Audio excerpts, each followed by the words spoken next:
Hello, my name is Ryan Milhollin. I'm a state specialist in ag business and policy with the University of Missouri Extension. Today, I'll be talking with you about the Coronavirus Food Assistance Program 2 and how it relates to row crop producers. CFAP 2 provides direct relief to producers related to COVID-19. The USDA has allocated up to $14 billion in funding. The USDA Farm Service Agency is the authority and servicing agency for CFAP 2. Producers will need to use their acreage numbers or other records to complete their CFAP application.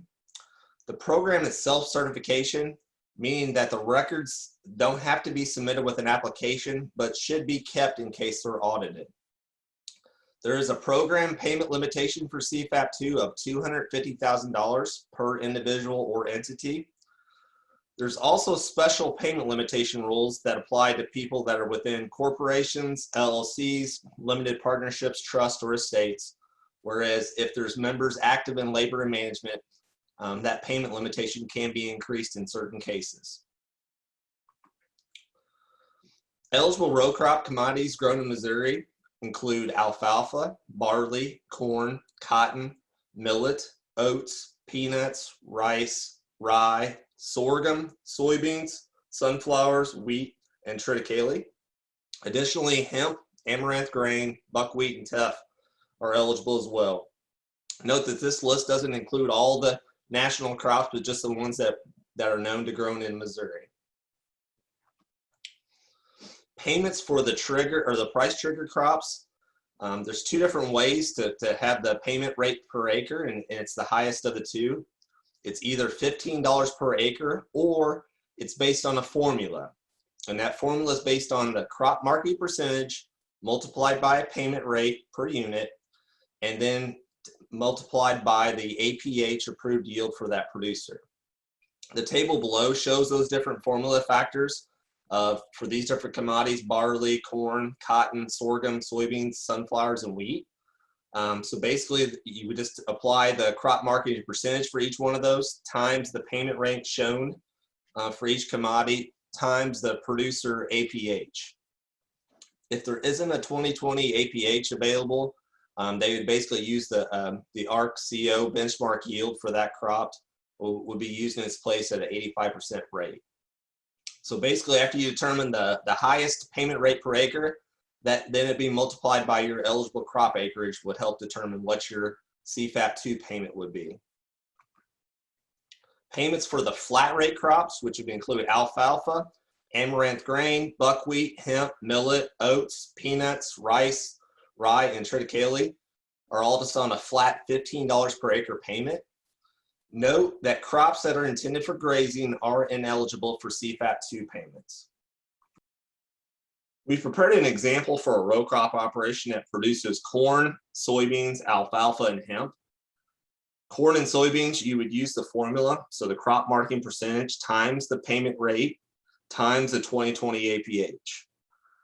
In this example, we applied 170 APH for corn and 48 APH for soybeans, and those would generate $39.44 rate per acre for corn and $15.03 for soybeans. And we've applied the 500 acres for each one of those commodities to show what the program payments would look like. Alfalfa and hemp are based on that flat rate $15 per acre. For all four crops, it would total $28,060 in CFAP 2 program payments. Note, there's also an additional $20 per acre that's been additionally appropriated that we will explain on the following slide. So effective April 1, qualifying row crop acres will receive an additional $20 per acre. So from our previous example, we would apply the 1,055 acres times the $20 to generate a $21,100 additional payment. So combined with the previous example, the total CFAP payment will be $49,160. If you're a farmer that's already applied for CFAP 2, FSA will, beginning April 1, will automatically issue payments to eligible producers based on what was on their CFAP 2 application.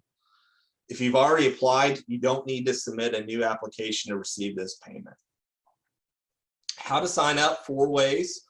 The first one would be going to the farmer.gov/CFAP website, where you could download the CFAP 2 Excel workbook, input your information into it, and return that to your local county FSA office.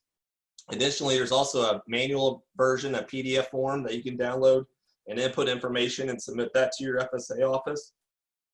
Producers with a USDA e-authentication account can apply online through that, or just go in directly and work and set up an appointment with your local USDA service center and work with them to complete the application. For more information, farmers.gov/CFAPs is a great place to go. There's a lot of information and more detail about the different programs and options as well. You can additionally connect with the MU Ag Business and Policy Extension folks. We have a YouTube account, a Facebook account. Also, there's a URL to our website where you can connect with other ag business specialists too if you have some additional questions or need some help with understanding the application. Lastly, we also want to announce kind of a new partnership between MU Extension and the SBDC Center.